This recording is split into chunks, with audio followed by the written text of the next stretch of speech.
A'udzubillahi minasyaitonirrajim. Bismillahirrahmanirrahim. Syukran jazakallah. Assalamualaikum warahmatullahi wabarakatuh.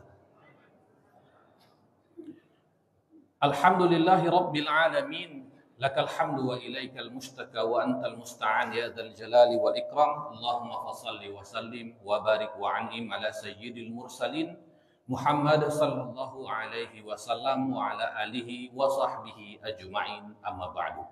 Yang sama-sama kita hormati Ketua dan Pengurus Masjid Al-Firdaus, alim ulama, tokoh masyarakat, bapak-bapak, ibu-ibu, jamaah sholat maghrib menjelang Isya, rahimani wa rahimakumullah.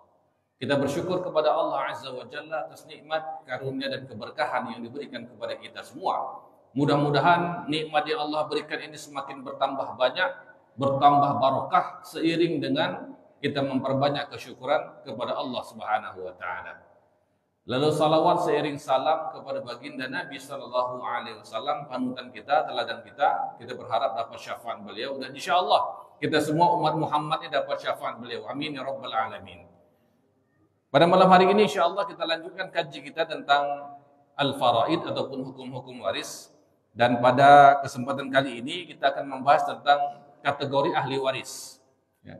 Kalau di dalam buku saya 13 kesalahan fatal pelaksanaan hukum waris di Indonesia, saya membagi ahli waris itu kepada dua kategori, Bapak Ibu sekalian. Kategori yang pertama adalah ring 1 ahli waris, di mana orang-orangnya sudah pasti dapat warisan. Tidak ada cerita mereka nggak dapat. Lalu kategori yang kedua adalah ring 2 ahli waris. Mereka masih bisa mendapatkan warisan, tapi boleh jadi mereka tak dapat waris karena ada orang-orang yang menghalangi mereka untuk mendapatkan warisan. Nah, sekarang kita akan membahas yang pertama dulu, kategori tentang ring 1 ahli waris. Di dalam kitab Faraid, para ulama menyebutkan sebuah bait syair, al-ibnani wal abawani waz zaujani taghlu. Kedua anak, kedua orang tua dan kedua pasangan secara kebiasaan akan mendapatkan harta waris. Nah, yang dimaksud dengan kedua anak adalah bukan hanya 2 anak saja maksudnya, tapi anak laki-laki dan juga anak perempuan. Ini sudah dapat dipastikan bahwa baik anak laki-laki maupun anak perempuan berhak mendapatkan warisan. Di masa Nabi SAW, Bapak Ibu sekalian, anak perempuan ini memang tidak dapat warisan sama sekali. Ya, sama sekali tidak dapat warisan. Karena alasannya begitu sederhana. Anak perempuan ini pertama dianggap kasta yang kedua. Engkau bisa hidup saja, engkau sudah syukur begitu di masa jahiliyah. Ya, bisa hidup saja anak perempuan ini sudah syukur. Apalah lagi engkau hendak mendapatkan harta waris, engkau tidak layak. Nah, begitu Bapak Ibu sekalian. Maka Ibu dan dirahmati Allah, Islam ini benar-benar membawa keberkahan untuk kaum wanita di mana derajatnya diangkat.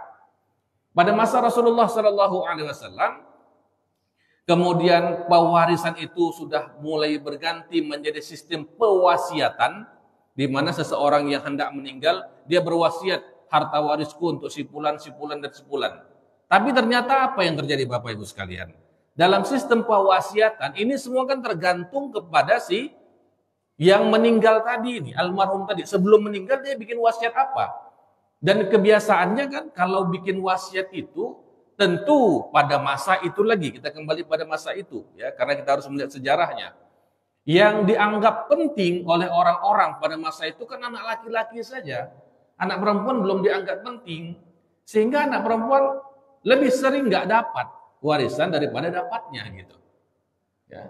Nah, ini yang kemudian diangkat oleh Allah Subhanahu wa taala di dalam surah An-Nisa ayat yang ke-11, bahwa baik laki-laki ataupun perempuan mereka berhak mendapatkan waris. Ya, jadi jangan sampai di masa jahiliyah anak perempuan tidak dapat warisan, di masa modern anak laki-laki yang nggak dapat. Nah, ini susah juga kan? Berarti kebalikan dari masa-masa jahiliyah. Ya. Ini yang tidak kita inginkan. Artinya apa? Al-ibnani, baik anak laki-laki ataupun anak perempuan sama-sama mendapatkan warisan. Meskipun nanti besar dan kecilnya itu tergantung bagaimana Allah Subhanahu wa taala mengaturnya di dalam Al-Qur'an surah An-Nisa ayat yang ke-11. Karena memang nanti ini akan sebanding dengan tanggung jawab yang akan diemban oleh orang yang mendapat warisan tersebut. Maka dalam Al-Qur'an surah An-Nisa ayat yang ke-11 disebutkan lizzakari mislu hadzil unsayain. Anak laki-laki mendapatkan bagian 2 kali lebih besar daripada anak perempuan. Nah, ini kalau perbandingannya begitu. Akan tetapi kalau kita melihat yang menjadi ahli waris hanya anak perempuan saja, maka di dalam surah An-Nisa memang disebutkan falahan nisfu. Wa in kanat wahidatan falahan nisfu. Kalau anak perempuan itu hanya 1 orang saja, maka dia mendapatkan sudah pasti, ya, memang hak dia sepenuhnya mendapatkan setengah dari harta waris. Yang nggak boleh diganggu-ganggu. Kadang-kadang ada saja pihak-pihak yang ingin mengganggu harta waris si anak perempuan. Ya misalnya si almarhum ini cuma punya 1 orang anak perempuan, tidak ada anak laki-lakinya. Maka tentu nanti ada entah pamannya, entah siapanya begitu yang berusaha untuk mengambil, ya, bagian dari si anak perempuan sehingga anak perempuan tadi tidak dapat penuh setengah dari harta warisan tersebut. Nah ini makanya dalam Al-Quran langsung dikunci gitu. Karena posisi wanita ini kan biasanya posisi yang lemah. Ya, kaum ibu biasanya jarang mau ribut-ribut masalah waris itu. Lebih sering mengalah, ya kan? Yang lebih sering untuk maju itu kan kaum laki-laki. Walaupun yang ngomporin kaum perempuan. Ya, sering itu. Ya, beberapa kasus yang saya konsultasi di dalamnya, awalnya sih baik-baik saja, gitu. Tapi ketika ada yang kompor meleduk ini datang, rupanya kompor meleduknya ini mantu yang perempuan. Nah, ini pula. Dia nggak langsung, tapi dia bermain di belakang. Bang, iya gitu ya. Mas, ya. Kok kamu diam-diam saja padahal harta waris itu banyak loh. Kita bisa gunakan untuk ini dan itu. Kita kan belum honeymoon lagi, Mas. Ya, dikomporin di belakang, meledaklah di depan. Yang maju tetap laki-laki. Yang perempuan biasanya jarang tampil ke permukaan. Tapi hati-hati, ya, kompor meleduk ini memang bisa membuat suasana tambah rusuh. Nauzubillah, summa nauzubillah. Baik, anak perempuan kalau 1 orang dia mendapatkan setengah dari harta waris. Kalau 2 setengah-setengah, Ustaz. Oh bukan. Kalau 2 sulusa ma tarok. 2/3 dari apa yang ditinggalkan. 2/3-nya itu. 2/3 dari harta yang ditinggalkan oleh almarhum itu untuk anak perempuan. Nah, bagi 2 lah mereka nanti jadi sepertiga kan. Kalau ada 3 orang, 2/3 dibagi bertiga. Kalau ada 4 orang mereka bagi, ya. Yang 2/3 tadi dibagi dengan 4 orang anak perempuan. Jadi semakin banyak anak perempuannya, semakin kecillah bagian-bagian mereka. Ini perbandingan yang sama rata. Pokoknya di dalam 2/3 itulah bagian anak perempuan. Kalau anak laki-laki dan anak perempuan ada, misalnya almarhum punya anak laki-laki, punya anak perempuan.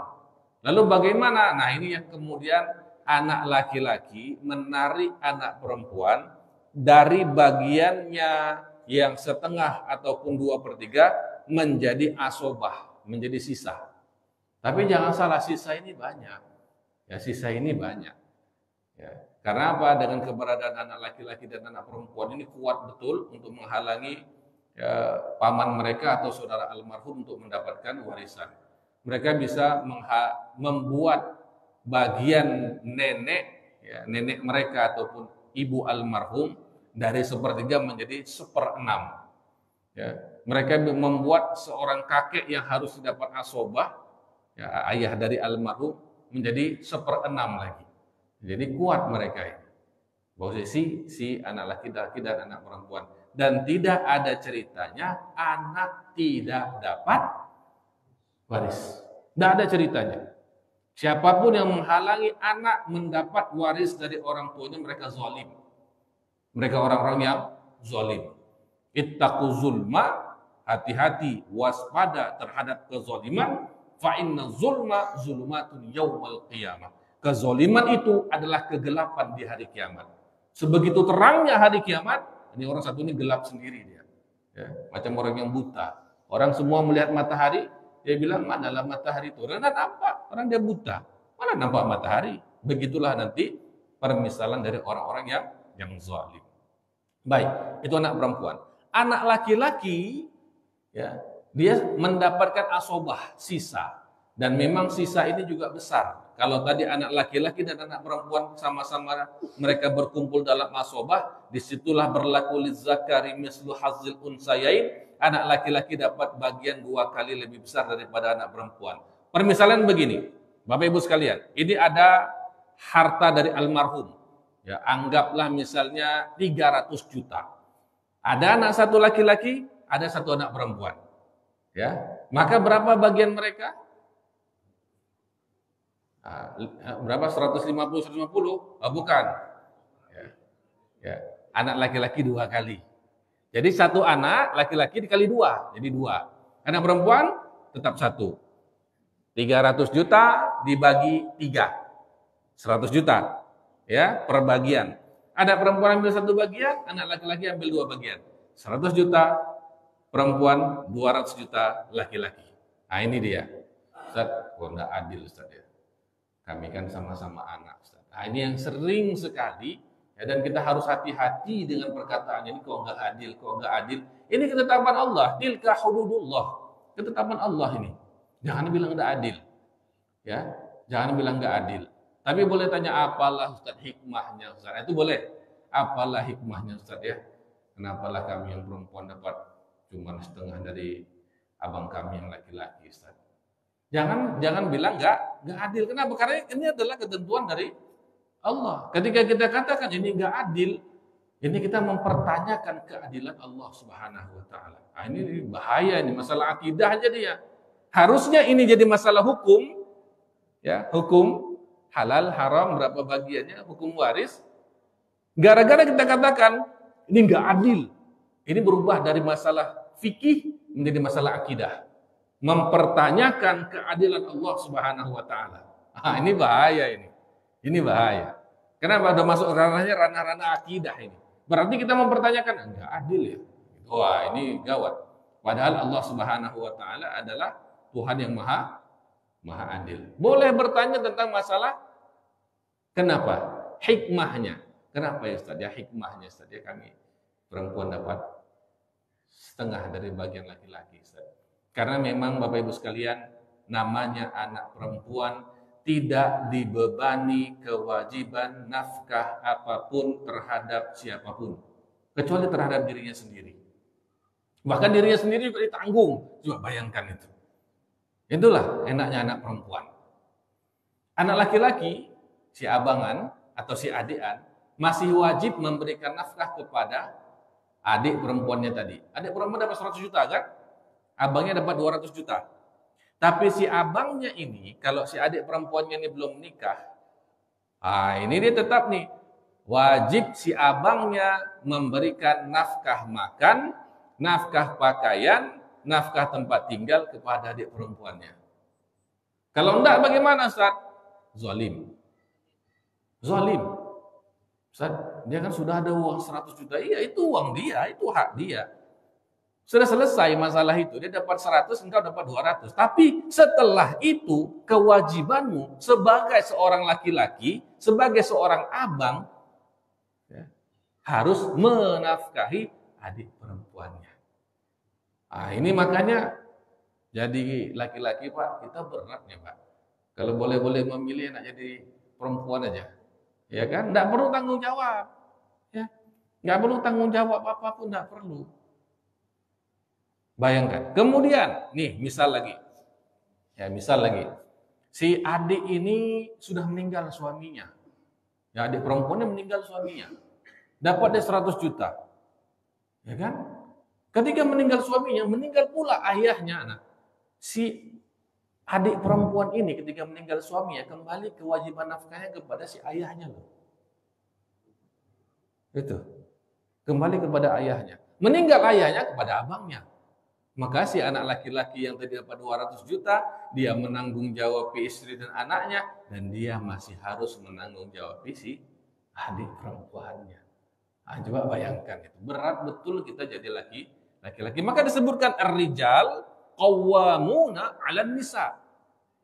Seorang laki-laki itu menjadi penanggung jawab, qawwam, penanggung jawab ya, terhadap kaum perempuan. Makanya perempuan ini memang harus nurut pula sama laki-laki. Nah, itu dia. Istri mesti nurut sama suami karena suami mempertanggungjawabkan segala sesuatunya yang dibutuhkan oleh istrinya. Nah, cuman kalau sekarang inilah susahnya nih. Ini fakta nih, mohon maaf Bapak Ibu sekalian, fakta di pengadilan agama tingkat perceraian tinggi, rata-rata yang bercerai ketika istrinya itu mandiri. Maksudnya mandiri apa? Punya pekerjaan sendiri, punya penghasilan sendiri. Kenapa? Sudah merasa tercukupi, lalu kemudian tidak mau menuruti suami, akhirnya cerai.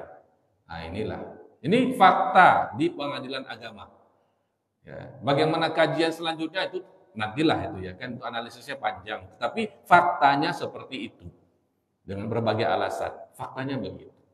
Nah maka kalau kita jadi wanita, taatilah suami.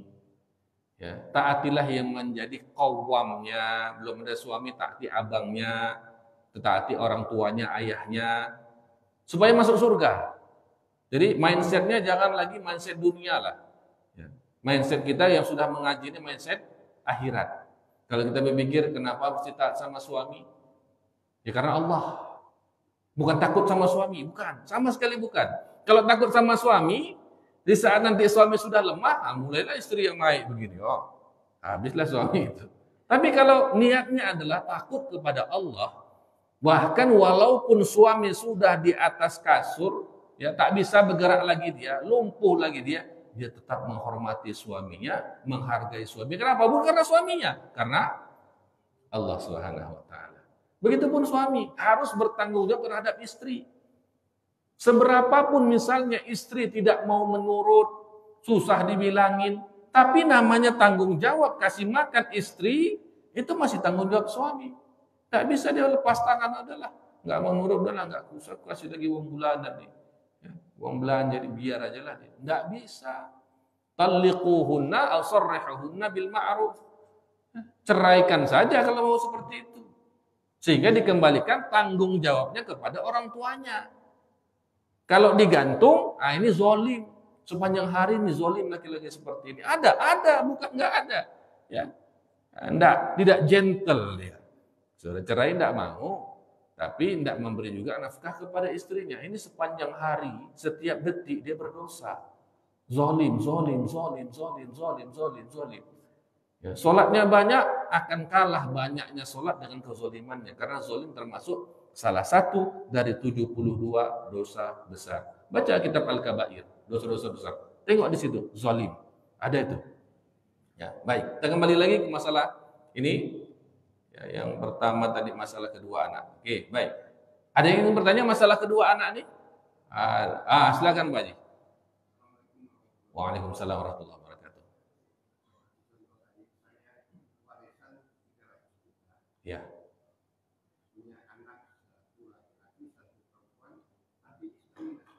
Iya. Bagaimana kira-kira untuk membaginya?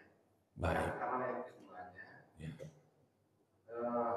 yang meninggal suami juga, anaknya tidak ada, yang ada hanya suami, tapi orang tua daripada yang laki-laki ini masih lengkap dua-duanya, dan juga saudara daripada si suami ini juga masih ada. Ini juga bagaimana membaginya dan kapan membaginya? Baik, terima kasih Pak Haji. Pertanyaan bagus sekali ini. Pertanyaan sangat mendasar tapi sangat penting. Ketika masih ada istri, tentu istri harus diberikan juga haknya. Bagian istri di dalam Al-Quran, akan kita bahas ini sebenarnya, tapi tak apa kita naikkan karena pertanyaan. Istri itu dapat 1/8 ketika ada anak. 1/8. Ya. Jadi diberikan dulu 1/8-nya kepada istri, baru sisanya itulah yang dibagi antara anak laki dan anak perempuan tadi Pak. Nah, 1/8-nya. Kasih itu 1/8, kurangi 1/8 dulu. Sisanya itulah baru kedua anak tadi, anak laki-laki dan perempuan, berbagi mereka di dalam sisa tadi dengan perbandingan anak laki-laki 2, anak perempuan 1. Itu dia. Baik. Kalau hukum gono gini bagaimana Ustadz? Nah, ini perlu kita dudukkan dulu masalah harta gono gini. Harta gono gini dalam hukum Islam tidak ada. Ini perlu jelaskan dulu. Lalu di Indonesia Ustadz itu ada Ustadz di kompilasi hukum Islam. Betul. Di dalam kompilasi hukum Islam, ketika dulu kompilasi hukum Islam ini dibuat, kemudian orang-orang yang membuatnya, sebahagian ulama, bukan semua ya, sebahagian ulama mengambil hukum yang sudah berlaku saat itu, yaitu hukum Belanda, ya, masalah gono gini tadi, menjadi bagian dari kompilasi hukum Islam dengan berbagai pertimbangannya. Jadi hukum harta gono gini bukan asli hukum Islam, tapi hukum yang diadopsi dari hukum Belanda masuk ke dalam kompilasi hukum Islam. Ya. Kenapa? Karena melihat maslahat yang ada di lapangan. Jadi keputusan gono gini itu harus melalui pengadilan agama. Kalau sudah diputuskan oleh al-qadhi, oleh pengadilan agama, maka sah pembahagian gono gininya Pak Haji. Tapi kalau belum ada keputusan gono gini dari pengadilan, maka kita masih harus menjalankan hukum Islam yang asli. Ya, jadi hukum Islam ini hukum Islam, tapi ada hukum qadhi namanya. Hukum qadhi itu akan melihat kondisi dan segalanya, lalu memberikan keputusan. Andai keputusan itu salah, maka si hakim yang bertanggung jawab dunia akhirat. Tapi kalau tidak ada keputusan dari qadhi, lalu Bapak Ibu mengambil langsung gono gini ini sendiri, maka yang bertanggung jawab kalau ijtihad ini salah Bapak Ibu sendiri. Ya, jadi kita tidak ingin mengadu antara kompilasi hukum Islam dengan hukum Islam, tidak. Ini bisa selaras tapi melalui satu lembaga, yaitu pengadilan agama. Begitu Pak. Kalau kita anggap sudah diputuskan oleh pengadilan agama, maka di sana baru dilihat mana yang menjadi hak istri, mana yang menjadi hak suami yang kemudian menjadi waris. Misalnya rumah, apakah ia termasuk gono gini dan harta bersama? Nah gitu ya, mobilnya, tanahnya, kebunnya. Jadi di sana mekanisme semuanya diputuskan gitu. Seandainya itu salah, maka si hakim yang bertanggung jawab, bukan Bapak Ibu sekalian. Gitu. Kalau tidak melalui pengadilan agama, yang bertanggung jawab Bapak Ibu sekalian. Sanggup nggak mempertanggungjawabkannya? Bahaya, karena ini masalah dunia yang terbawa sampai akhirat. Gitu Pak ya. Nah, jadi lebih baik ke arah sana. Kemudian yang kedua, tadi masalah apa ya Pak? Jadi lupa saya. Baik.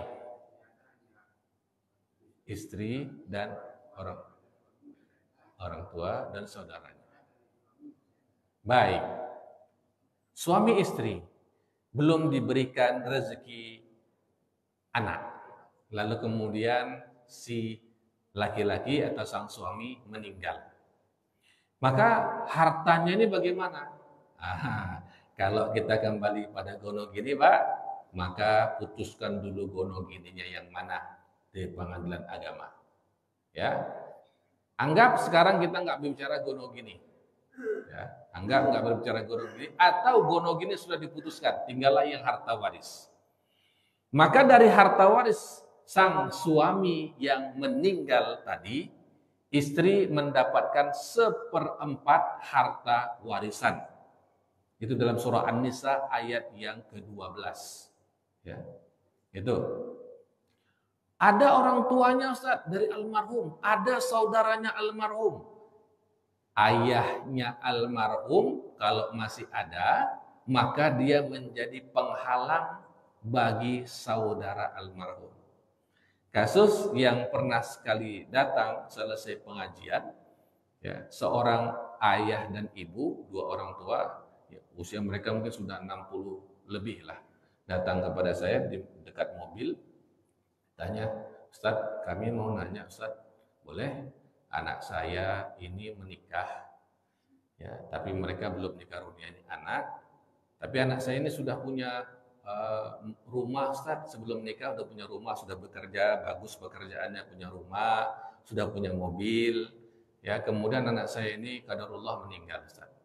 Nah, pertanyaannya, saya dan istri sebagai orang tua dari almarhum, apakah masih dapat atau enggak Ustadz? Saya katakan pasti dapat. Ya, karena nanti kita bahas nih, orang tua itu pasti dapat. Ya. Ibu mendapatkan sepertiga, ayah mendapatkan asobah, ya, istrinya dapat seperempat. Nah itu, ya, seperempat dapatnya. Begitu Ustaz? Iya. Tapi Ustaz, sekarang semua harta itu dipegang sama istrinya semua Ustaz. Nah inilah masalahnya, karena istrinya nggak paham, ya, nggak paham dia. Kalau paham tentu akan dibagi-bagikan. Apakah kami punya hak untuk menuntut Ustaz? Punya, jelas punya. Ya, tapi sebelum menuntut lebih baik berbicara hati ke hati. Namanya juga menantu, sampai kapanpun juga ini adalah pasangan dari almarhum anak kita. Ya, hubungan antara menantu dengan mertua ini hubungan selama-lamanya Bapak Ibu sekalian. Ya, walaupun nanti jadi mantan, ya, hubungan selama-lamanya ini antara menantu sama mertua. Menantu sama mertua ini mahram atau bukan? Mahram, mahram, mahram. Sehingga nggak batal kalau bersentuhan tuh. Ya mahram. Kenapa? Tak boleh menikah lagi mereka ini. Tak boleh. Ya, tak boleh lagi menikah. Sudah jadi mahram selama-lamanya. Sehingga meskipun mereka sudah, apakah anaknya meninggal ataupun berpisah dengan bercerai, ini si mantan menantu tetap dia masih mahram. Ya. Itu. Jadi bicaralah hati ke hati. Itu yang saya sebutkan dalam kasus yang pernah ditanyakan kepada saya. Baik, terima kasih Pak Haji, pertanyaan tadi ya terjawab. Yang saudara almarhum nggak dapat karena ada ayah termahjub, terhijab, ya nggak dapat dia.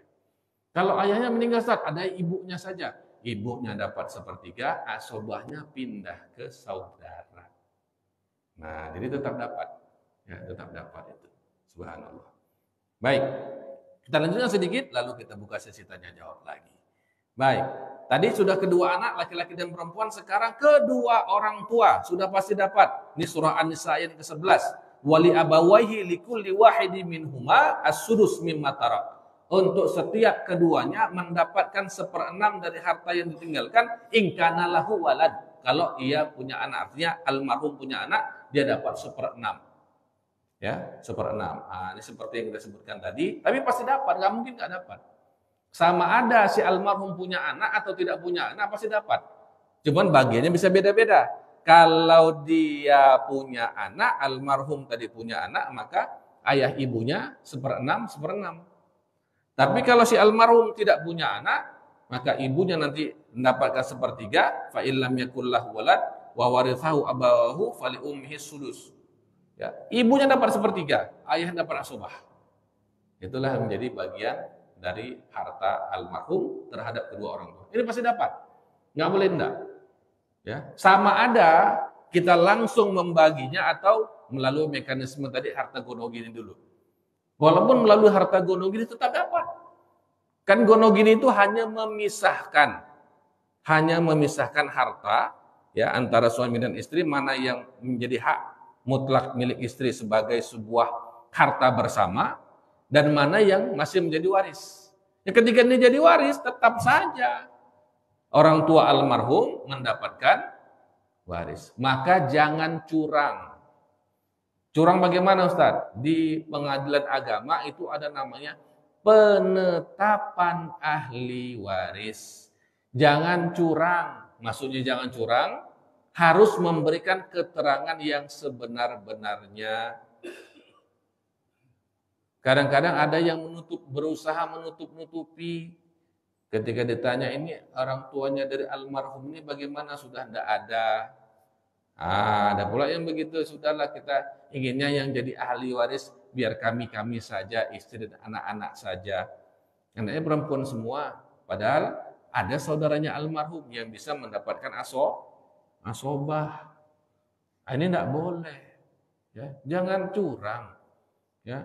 Man ghasyana, kata Nabi SAW, siapa mencurangi kami, falaisa minna, bukan bagian dari kami. Itu kata Nabi, jangan bercurang di sana. Berapalah yang mau diambil dari harta warisan itu?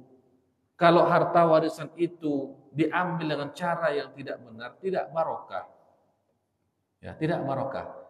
Ada salah satu kasus, ya, seorang ibu datang habis pengajian, Ustaz, saya mau nanya Ustaz, ada nggak pengaruhnya harta warisan yang belum dibagi-bagikan itu terhadap kami Ustaz? Artinya barokah nggak kami menggunakannya? Saya bilang nggak barokah. Karena saya pernah menyebutkan dalam kajian bahwa orang yang mengambil harta warisan dengan zalim, belum dibagi sudah dipakai, belum dibagi sudah digunakan, maka dia mendapatkan salah satu dari 3 cobaan ini, atau bahkan ketiga-tiganya. Yang pertama, itu usahanya bangkrut. Yang kedua, keluarganya berantakan. Yang ketiga, dia ditimpa penyakit yang aneh.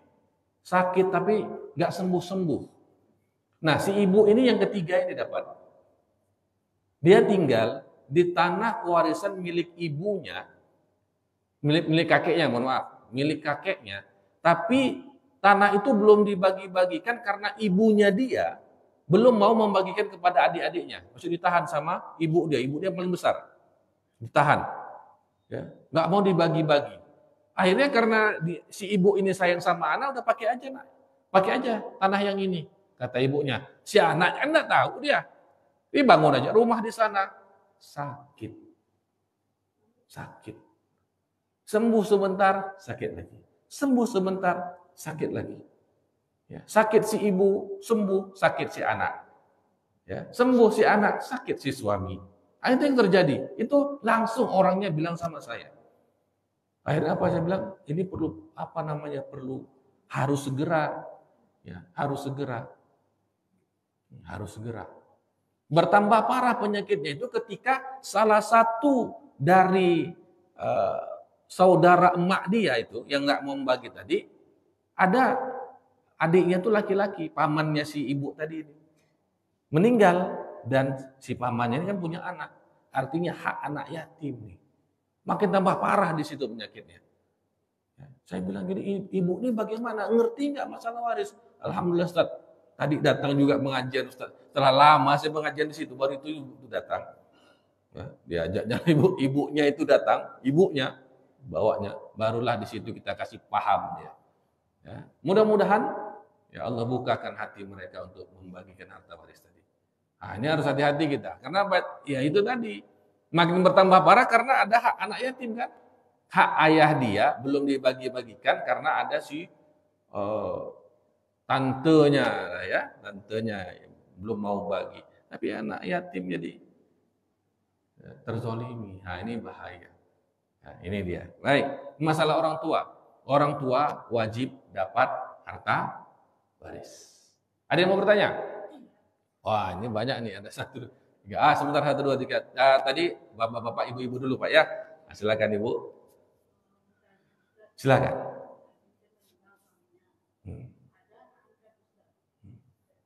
Iya. Baik.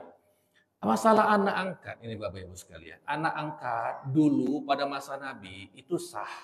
Karena merupakan kebiasaan dari orang Arab pada masa itu.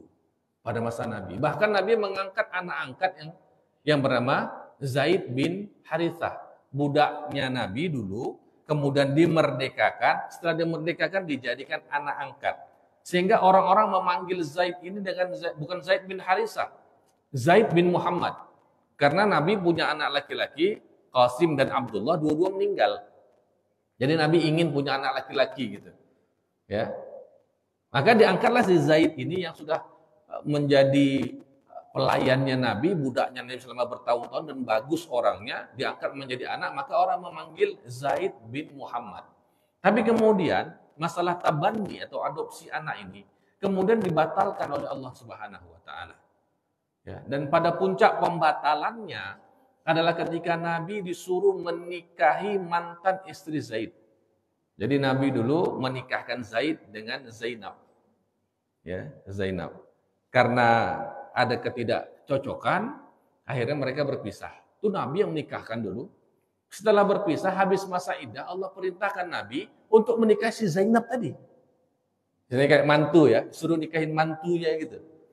Falamma qada Zaidun wataran zawwajnakaha. Ketika selesai Zaid dengan istrinya, maka kami nikahkan engkau dengan dia. Wah, itu Nabi malu betul tuh Bapak Ibu sekalian. Masa iya dulu Nabi yang menikahkan Zaid dengan Zainab? Lah kemudian setelah pisah, Nabi pula yang mengincar Zainab, ya kan? Nabi malu itu. Bukan senang, Pak. Kalau kita kan sempat adalah ayat ya, Pak ya. Ya, aku nikahkanlah engkau. Jangankanlah ayat datang, mimpi aja datang. Ya, wahai Suryandi, aku nikahkan engkau dengan fulanah, tambahan dari istrimu yang pertama. Bangun senyum-senyum tuh. Kayak tanda-tanda nih. Kan begitu. Nabi mendapat ayat untuk menikahi Zainab, nambah istri. Nabi itu pusing. Waduh. Ya, sampai-sampai Sayyidah Aisyah mengatakan, seandainya ada ayat yang ingin Nabi sembunyikan ayat ini. Ya, itu ya kata Sayyidah Aisyah. Tapi enggak, Nabi ya harus menyampaikan, ya Nabi menikahi. Makanya salah satu istri Nabi namanya Zainab kan. Itu mantan istri dari Zaid. Nah, artinya apa? Adopsi anak tidak lagi diakui dalam Islam dan dia tidak mewarisi dari almarhum secara pewarisan. Tapi seandainya ketika masih hidup dia memberikan hibah kepada anak angkatnya, ini sah. Ataupun dia memberikan wasiat. Nanti kalau saya meninggal, anak saya ini dapat bagian dari harta saya, maka si anak angkat dapat 1/3. Tapi harus ada wasiatnya, gitu. Tidak mendapatkan harta melalui jalur waris, tapi dapat jalur melalui hibah ataupun wasiat.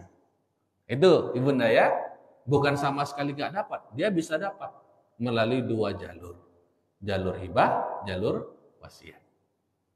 Nah, sedangkan sisanya 2/3 itu jadi harta waris. Si anak angkatnya nggak dapat lagi bagian dari itu. Nah, baik, terima kasih. Silakan Pak Haji, pertanyaannya. Boleh, silakan. Memang kalau kaji waris saya paling suka ditanya-tanya jemaah nih. Ya. Assalamualaikum warahmatullahi wabarakatuh. Waalaikumsalam warahmatullahi wabarakatuh. Iya, kita kalau waris ini kan berlaku sudah meninggal ya. Iya. Sudah saatnya kita hibah harta lagi hidup kepada anak. Kita ada beberapa anak, tapi mungkin ada 1-2 orang yang dapat harta. Kita hibahkan.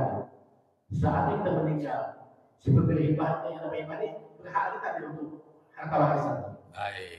Sebelum meninggal, dia dapat hibah nih salah satu anak. Setelah meninggal, si anak yang dapat hibah tadi masih berhak dapat warisan atau tidak? Baik. Hibah satu bagian, warisan bagian yang lain. Hibah ketika masih hidup dan dia itu putus, artinya saat itu diberi hibah, saat itu berlakunya, selesai. Masalah waris, dia bisa dapat lagi. Namanya mendapatkan warisan dari jalur pewarisannya. Oleh karena itu Bapak Ibu sekalian, kalau ingin berhibah, hibahlah dengan adil atau dengan pengetahuan seluruh anak. Jangan hibah diam-diam, karena hibah diam-diam bisa batal hibahnya kembali kepada hukum asalnya. Ini banyak ya, banyak yang seperti diam-diam aja. Tiba-tiba dan meninggal, salah satu anak bilang apa? Ayah kami dulu Ustaz memberikan tanah yang di belakang itu untuk saya Ustaz. Siapa saksinya Bu? Tidak ada Ustaz, cuma kami berdua. Tidak sah. Ada dirubah suratnya? Tidak Ustaz, tidak sah. Ada saksinya? Tidak Ustaz, tidak sah. Ya, ini supaya kita menjadi faham tentang masalah waris, hibah dan wasiat juga.